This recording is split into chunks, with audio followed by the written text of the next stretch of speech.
The transformation of Io. Scene 1. Jupiter and his wife, Juno, are standing together on a river bank. Look, Jupiter, see that beautiful heifer? I never saw a finer one. Whose can it be? I wonder to see it here alone, so far from its companions of the herd. It may well be beautiful, for it is newly created from the earth. Give it to me for my own.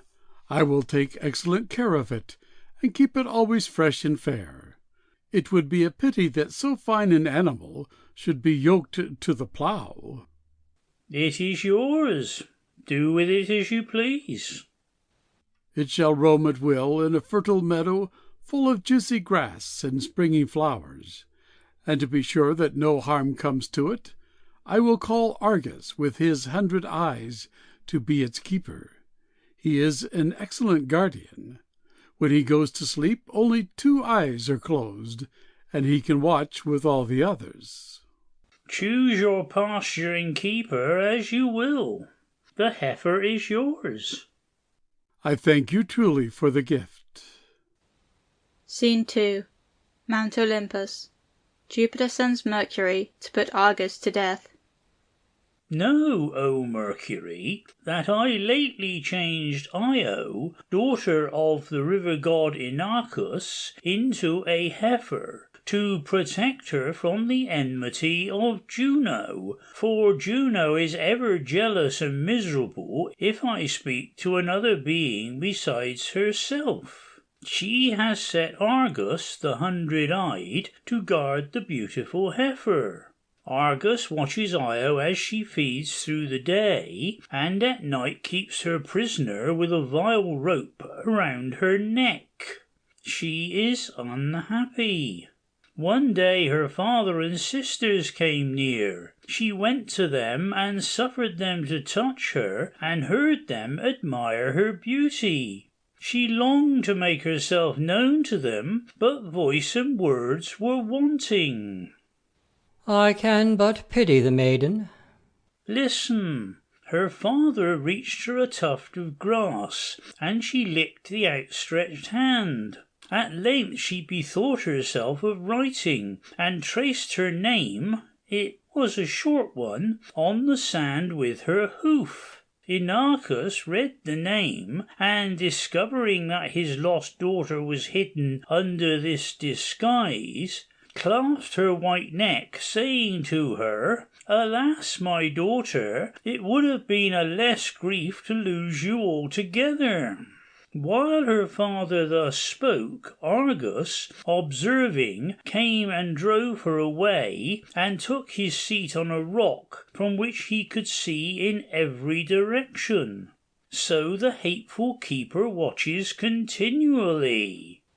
Do you guess what I require of you? That is not difficult.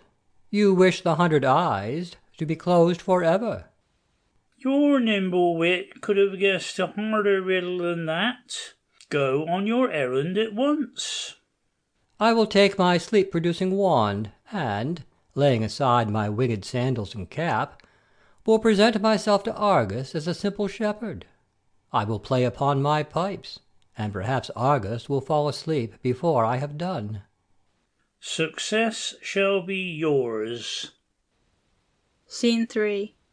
Argus is sitting on a stone, when Mercury appears in the form of a shepherd, playing upon his pipes. Who are you, and whence do you come? I am a simple shepherd, master. While my flock feed in the valley, I wander about, playing to myself. Young man, come and sit by me on this stone. There is no better country for flocks than this, and here is a pleasant shade in which to rest. I will sit by you willingly, if you do not tire of the sound of my pipes. I shall never tire of your music. It is the sweetest I have ever heard. Are you too a shepherd? I do not watch sheep. Instead of herds, I have only a single heifer to guard. That must be a light task when you have so many eyes. You may well say so. I sit here on the mountain top all the day, and with my 100 eyes I can see everywhere without turning my head." "That is easy watching indeed. For myself, I have but 2 eyes in my head, and while I look for lost sheep, the others stray in all directions before I can prevent them. 2 eyes are not enough for a man who would tend sheep." "Tell me, shepherd, the name of the instrument on which you make such sweet music. I never heard it before." "It is called the syrinx, and I will tell you why. In the cold mountains of Arcadia once dwelt a nymph called Syrinx, much beloved by the spirits of the wood. She was a faithful worshipper of Diana, and followed the chase. You would have thought it was Diana herself, had you seen her in her hunting dress, only that her bow was of cornel wood, and Diana's of gold. One day the god Pan spied her, returning from the chase, and wooed her with honeyed words. The nymph, slighting his suit, fled through pathless woods until she came to the gentle stream of sandy Ladon. Here the waters stopped her flight, and she called upon the nymphs for help. They heard her prayer and answered it. Pan, bending forward to embrace her, found only a tuft of reeds within his arms. As he breathed a sigh, the air sounded through the reeds in a plaintive melody. The god, charmed with the sweetness of the music, said, "Thus, at least, you shall be mine."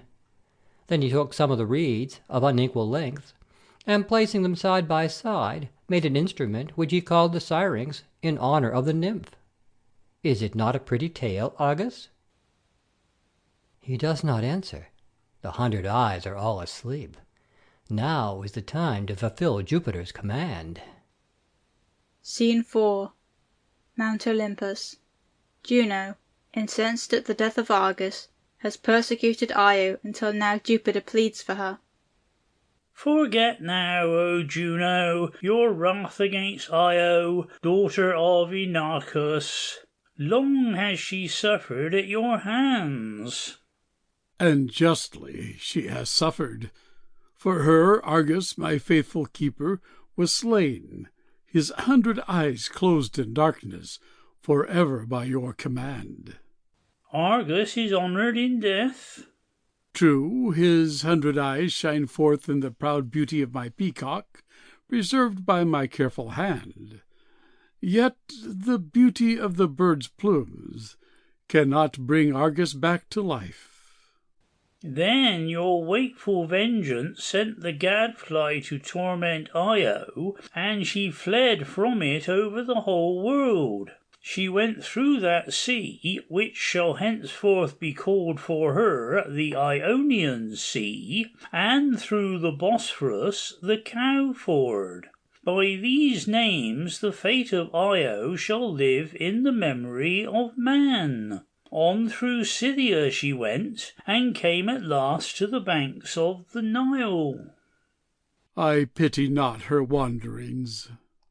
Leaving home and kindred, she went at your pleasure through many a strange wild land, suffering many things. Yet my punishment is as great as hers, for I have lost Argus. Think of the buzzing torment ever at her ear, to tease and sting. It was to escape this great affliction that she roamed so far in frenzy. Who knows what maddening thoughts, too, you fixed in her breast, to torture her? Let her take heed how she offends Juno again. All things have an end, and let now her cruel sufferings have their end. Let the past die, nor be fearful of the future. I will speak no more with the maid, neither see her more. I care not for the maid. Let her resume her proper shape and return to her kindred. They have mourned long for her, as for one lost for ever. The greater will be their joy at her return. What is done cannot be undone. It was decreed that Io should suffer your vengeance, and that Argus should die. Now her wanderings ended, Io shall be a nymph once more, with all the beauty that is hers by right. And in years to come the Egyptians shall honour her as a goddess. Great shall be the fame of Io. End of the transformation of Io.